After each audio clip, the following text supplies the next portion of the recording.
বর্ষাকাল এসে গেছে, ইলিশ রানিও এসে গেছে। তো আজকে কেউ নেই বাড়িতে, দুজনেই আছি, সেই জন্য এটা বানাচ্ছি দই ইলিশ। বেশ ইলিশের অনেক রকমই ভালো লাগে। তো যখন বড় ইলিশ যখন এক এক রকম এক একবার যখন খাবো তখন বানিয়ে খাবো, সেই ব্যাপার। তো আজকে যেটা বানাচ্ছি দই ইলিশ, একদমই অন্যভাবে সিম্পল, ইজি।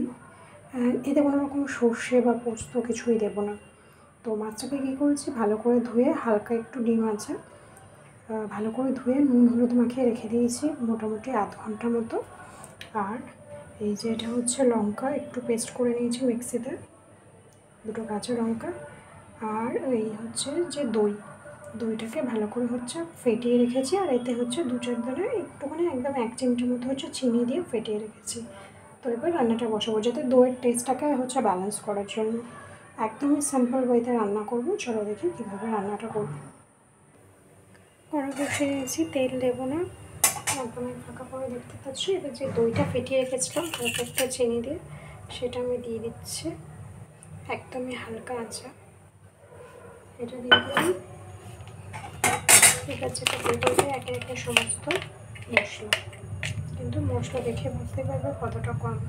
এবার দিলাম জিরে গুঁড়ো 1 চামচ, আর একটুখানি দিলাম জিরে গুঁড়ো। আর যেটা দেবো এর সাথে সেটা হচ্ছে সামান্য একটু হলুদ, কারণ মাছে অলরেডি হলুদ দেওয়া আছে, তো সেই জন্য। প্লাস যারা ঝাল যেরকম কম বেশি খাও সেই অ্যাকর্ডিং আমরা একটু বেশিই খাই, তো একটু 1 চামচের একটু কম দিলাম, যেহেতু মাছও বেশি নয়, দুটোই। এটা দিলাম। আমার যেটা দেবো এতে সেটা আমি একটু লঙ্কা পেস্ট করে রেখেছি, কাঁচা লঙ্কা 1 চামচ মতো আমি দিয়ে দিলাম। একটু ঝাল যেহেতু বেশি খাই, সিম্পল রেখে এটাকে নাড়াবো। একদমই কিন্তু হালকা আঁচেই থাকবে, কারণ আঁচ বেশি বেড়ে দিলে দইটা কিন্তু দানা হয়ে যায়। একটু কালার চেঞ্জ হওয়া পর্যন্ত এরকমই নাড়াবো, কিছুই দেবো না। একটু ফোটা শুরু হয়েছে। এবার এতে আমি মশলা বলতে লঙ্কা আর দই ধুয়ে একটু জল দিয়ে দিলাম, একদমই একদমই অল্প, একদমই সিম্পল যেহেতু এটা হয়। তোমরাও জানিও কীভাবে করো, একটু কমেন্টস করো, ভালো লাগলো খারাপ লাগলো। সাবস্ক্রাইব করো। এরকম সিম্পল যেহেতু ইজি, সব টাইমে যেভাবে রান্না করা যায় সেটার আরও এনজয়তে। তো এটা একটু ফোটা পর্যন্ত আমি ওয়েট করবো। দেখো মোটামুটি ফুট এসছে, এই যে ফুটছে চারিদিকে। এবার যেটা আমি দিয়ে দেবো সেটা তেল, কাঁচা সর্ষের তেল।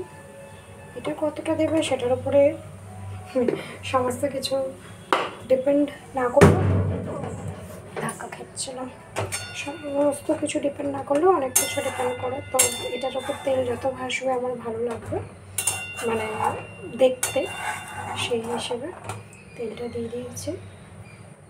মোটামুটি আমি বড় চামচের 2 চামচ দেওয়া যেতে পারে তেল দিয়েছি। এসব রান্না তেলটা একটু বেশি লাগে, যদিও আমি তেল কম খাই, হলেও হয় না সেটা না। এবার মোটামুটি আরেকটু ফুটে গেছে।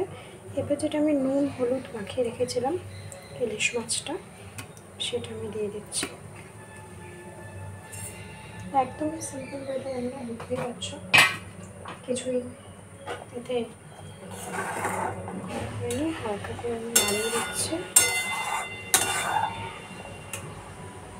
একটু উল্টিয়ে দেবো যাতে মাছটা যেহেতু ভাজিনি একদম কাছে, যদিও এইসবগুলো না ভেজা করলেই বেশি টেস্ট।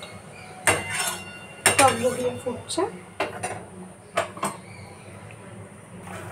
একদম টকবগিয়ে ফুটতে লেগেছে। এবার যেটা করবো, আমি কাঁচা লঙ্কা এর উপর দিয়ে দিলাম দুটো, এর যে স্মেলটা সেটাও খুবই সুন্দর হয়। ঝাল এটার জন্য খুব বেশি হয় তা না, তোমরা চাইলে দুটো করে 4টে বা একটাও দিতে পারো, স্বাদ অনুযায়ী 4টা দিয়ে দেবো। এইভাবে মোটামুটি 8 থেকে 10 মিনিট আমি করবো রান্না, একদম মিডিয়াম ফ্লেমে, লো টু মিডিয়াম ফ্লেমে। 5 মিনিট মতো হয়েছে। তো আমি একটু খুলবো, কারণ এটা রান্নার যে আসল জিনিস নুন, সেটাই নেই। মাছে তো নুন দেওয়া আছে, কিন্তু তাহলে তরকারিটার জন্য নুন দিতে হবে, খুবই কম দিতে হবে, কারণ হচ্ছে এটা অ্যাকচুয়ালি নুন টানার মতো কিছুই নেই, তো জাস্ট একটু নুন, নুনটা দেওয়ার কথা আসলে আমার ভুলেই যাচ্ছে না, বুঝতে ছিল। তো যাই হোক, খুবই সামান্য নুন দিলাম, কারণ মাছে নুন আছে, শুধু ঝোলটুকু বলা যেতে পারে, সেটার জন্য আর এতে নুন টানবে এমন কোনো কিছু নেই। তো 5 মিনিট মতো হয়েছে, এখন আমি উল্টিয়ে পাল্টিয়ে দিলাম। দুজন মোটামুটি পেটে যাওয়ার জন্য রেডি হচ্ছে। গরম গরম ভাতে সত্যি কথা বলতে এরকম হলে আর কিছু লাগেই না। তো আরও 4-5 মিনিট মতো আমি করবো সেম প্রসেসে, দেন বলছি তোমাদের। আরও 4-5 মিনিট হয়ে গেছে, তো খুলবো। স্মেল জাস্ট দেখতেই পাচ্ছ একদম রেডি। তো এইভাবে এটা পেটে দেওয়ার জন্য রেডি করে নেবো। একদমই তোমরা এই প্রসেসে করো অ্যান্ড জানি, ঠিক আছে, যে কেমন লাগলো। কালারটা দেখো, জাস্ট অসাম। কিছুই এতে দেখতে গেলে অ্যাকচুয়ালি নেই। তো অবশ্যই তোমরা এইভাবে ট্রাই করো অ্যান্ড জানিও কেমন লাগলো।